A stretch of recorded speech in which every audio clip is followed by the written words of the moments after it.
Hi friend, welcome to our channel.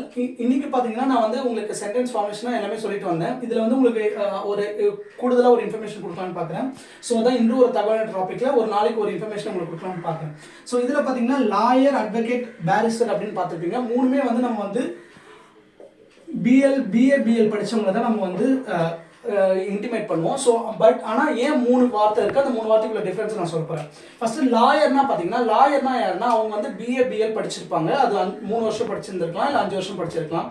So லாயர்னா அவங்க once வந்து அந்த பிஎல் கம்ப்ளீட் பண்ணவங்களை வந்து நம்ம லாயர்னு சொல்லுவோம். அட்வொகேட்னு யாரை சொல்லுவோம்னு பார்த்தீங்கன்னா, அவங்க அந்த பிஏபிஎல் கம்ப்ளீட் பண்ணியிருந்தாலும் நம்மளோட தமிழ்நாடு லைக் அந்த பர்டிகுலர் ஸ்டேட்டோட பார் கவுன்சிலில் வந்து அவங்க வந்து நம்பர் வாங்கி அவங்க வந்து கோர்ட்டில் போய் வாதாடக்கூடிய அந்த நம்பரை வந்து வாங்கியிருக்கணும். அப்படி வாங்கினவங்களை மட்டும்தான் அட்வொகேட் சொல்லுவோம். ஸோ அட்வொகேட்டால தான் கோர்ட்டில் போய் வாதாட முடியும், லாயரால் வந்து கோர்ட்டில் வந்து வாதாட முடியாது. தேர்ட் பார்த்தீங்கன்னா பேரிஸ்டர்.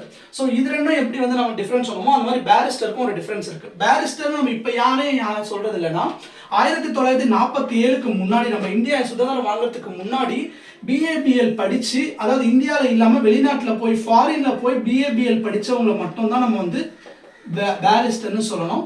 நம்ம ஃபார் எக்ஸாம்பிள் வந்து காந்தியை வந்து பேரிஸ்டர்னு சொல்லுவாங்க, காந்திஜியும். அதே மாதிரி அண்ணன் அம்பேத்கரையும் பேரிஸ்டர்னு நம்ம சொல்லுவாங்க.